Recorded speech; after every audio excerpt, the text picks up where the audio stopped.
السلام عليكم ورحمة الله وبركاته. وعليكم السلام ورحمة الله وبركاته. أعوذ بالله من الشيطان الرجيم. قل أنفقوا طوعا أو كرها لن يتقبل منكم. أعوذ بالله من الشيطان الرجيم. بسم الله الرحمن الرحيم.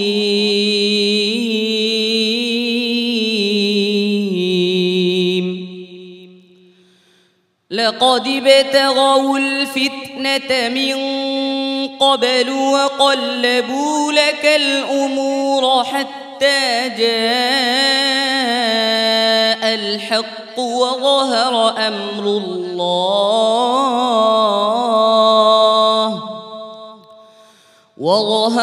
أمر الله وهم كارهون.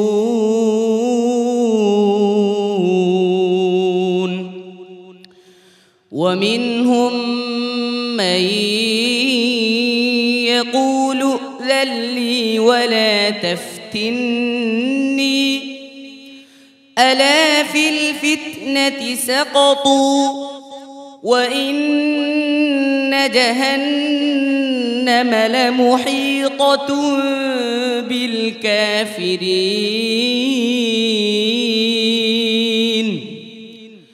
إن تصبك حسنة تسؤهم وإن تصبك مصيبة يقولوا قد أخذنا أمرنا من قبل يقولوا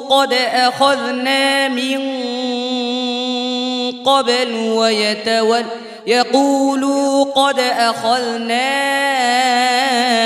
أمرنا من قبل ويتولوا وهم فرحون. قل لن يصيبنا إلا ما كتب الله لنا هو مولانا وعلى الله فليتوكل المؤمنون. قل هل تربصون بنا إلا إحدى الحسنيين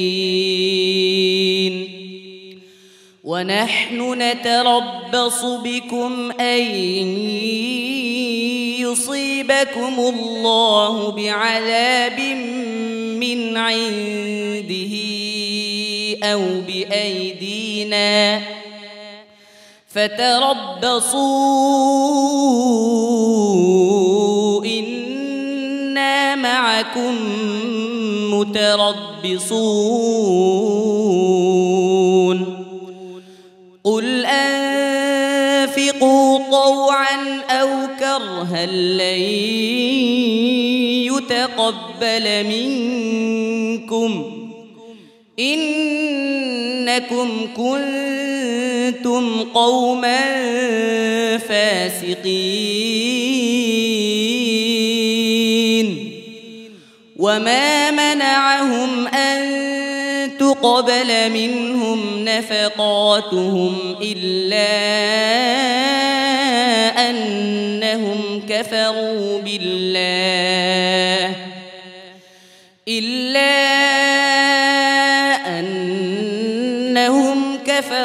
بالله وبرسوله ولا يأتون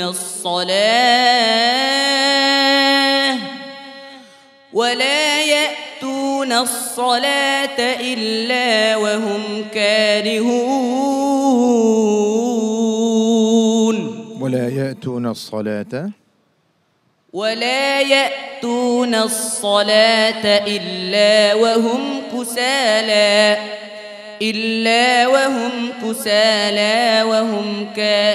إلا وهم كسالى ولا ينفقون إلا وهم كارهون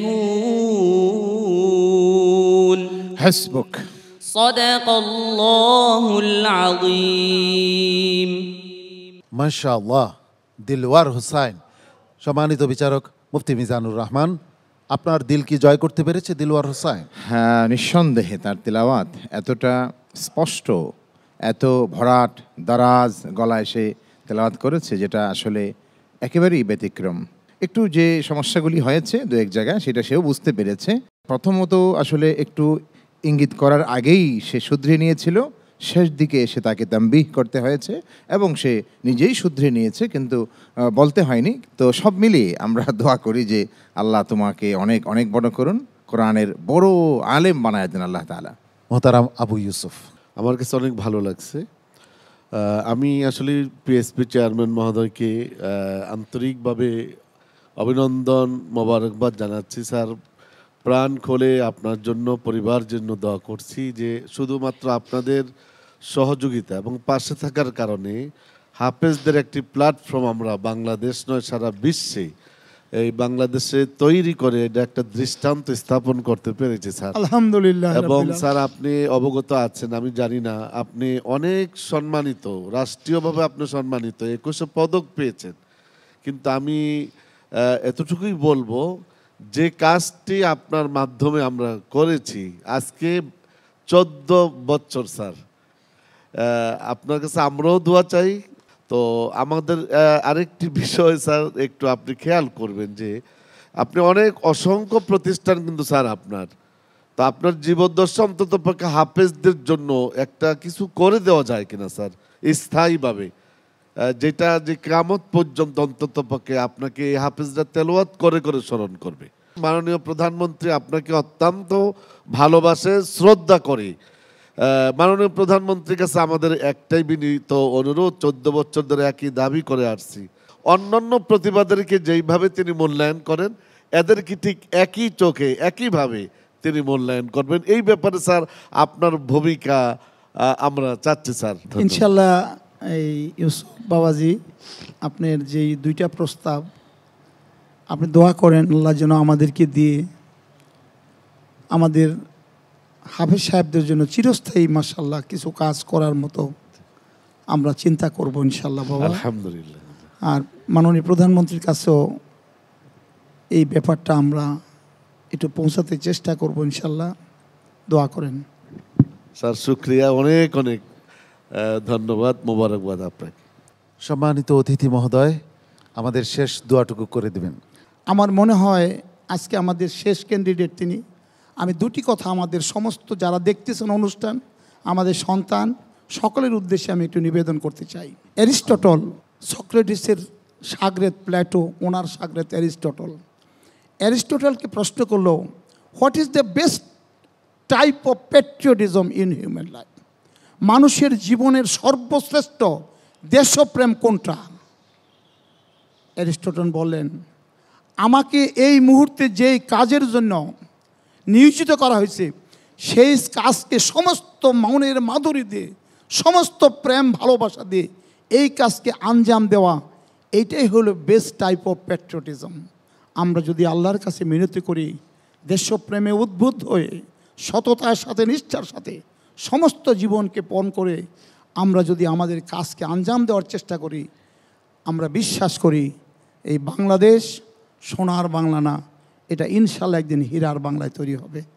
আমাদের হাফেজ সাহেব, আমাদের ইউসুফ স্যার, আমাদের ডক্টর মিজানুর রহমান স্যার, আমার বাবাজান জহুরুল ইসলাম, আমাদের সকলের মুরব্বী ওস্তাদ এবং যারা এর সাথে সম্পৃক্ত বিভিন্নভাবে আছেন, আমাদের এনটিভির যে বিশাল ভূমিকা এখানে, এবং যারা আছেন সকলের প্রতি বিনম্র ভালোবাসা, আন্তরিক মোবারকবাদ এবং হৃদয়ের গভীর থেকে কৃতজ্ঞতা জানাচ্ছি। দোয়া করবেন আমরা যতদিন বাঁচি, আমার ইউসুফ যতদিন বাঁচে, এই পিএসপি কোরআনের আলো যেন আমাদের হাত থেকে কেউ ছিনাই নিতে না পারে। দোয়া রইল তোমার জন্য। আসসালামু আলাইকুম ওয়া রাহমাতুল্লাহি ওয়া বারাকাতুহু।